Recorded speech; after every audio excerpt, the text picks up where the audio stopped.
শান্তনু সেনকে সরাতে স্বাস্থ্য ভবনে পাঠানো সুদীপ্ত রায়ের চিঠি ঘিরেও বিতর্ক। এক ইস্যুতে দুটি চিঠি ঘিরে প্রশ্ন তুলেছে joint platform of doctors. Medical কাউন্সিলের একাধিক বৈঠকে গড়হাজির ছিলেন শান্তনু সেন। স্বাস্থ্য ভবনে পাঠানো একটি চিঠিতে গড়হাজির থাকা 6টি বৈঠকের তারিখ উল্লেখ রয়েছে। আর একই ইস্যুতে আরেকটি চিঠি সামনে এনেছে জয়েন্ট প্ল্যাটফর্ম অফ ডক্টরস, যেখানে মেডিকেল কাউন্সিলের আরও দুটি তারিখের উল্লেখ। 9 ও 10 আগস্টের বৈঠকের কথা উল্লেখ নেই প্রথম চিঠিতে।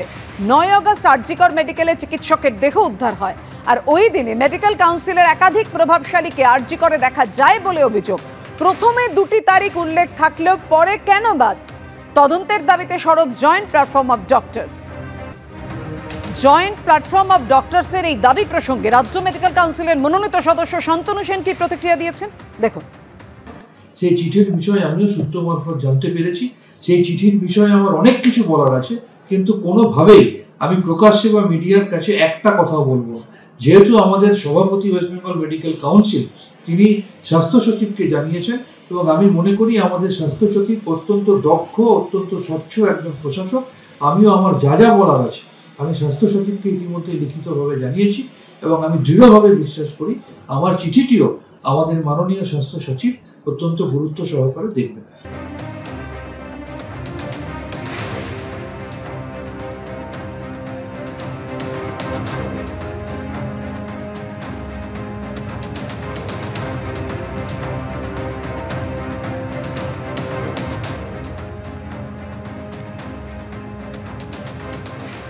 আমরা এই চিঠিটির অন্য একটি বয়ানও দেখতে পাচ্ছি, যেখানে কোন কোন দিনগুলিতে ওই মাননীয় সদস্য মিটিংয়ে উপস্থিত ছিলেন না তার একটা ফারাক আমরা দেখতে পাচ্ছি।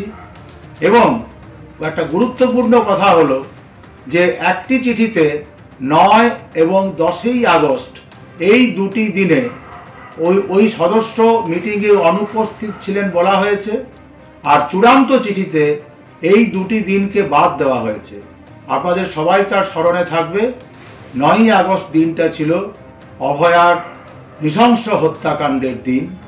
স্বাভাবিকভাবেই এই যে দিন দুটিকে চূড়ান্ত চিঠিতে বাদ দেওয়া, এটার সঙ্গে অভয়ার হত্যাকাণ্ডের তদন্তের কোনো সম্পর্ক আছে কিনা সেটা আমরা তদন্তকারী সংস্থাকে joint platform of doctors West বেঙ্গলের পক্ষ থেকে খতিয়ে দেখার অনুরোধ করব। একদিকে চিঠি নিয়ে বিতর্ক, আর এর পাশাপাশি যে খবরে নজর রাখবো, বিনা অনুমতিতেই বছরের পর বছর রাজ্য মেডিকেল কাউন্সিলের রেজিস্ট্রার পদে মানস চক্রবর্তীকে নিয়োগ। দীর্ঘ বিতর্কের পর অবশেষে মানস চক্রবর্তীকে অপসারণের নির্দেশ দিল রাজ্য মেডিকেল কাউন্সিলের চেয়ারম্যানকে। চিঠি দেওয়া হয়েছে। রাজ্য মেডিকেল কাউন্সিলের সভাপতি সুদীপ্ত রায়কে চিঠি পাঠিয়েছেন স্বাস্থ্য সচিব।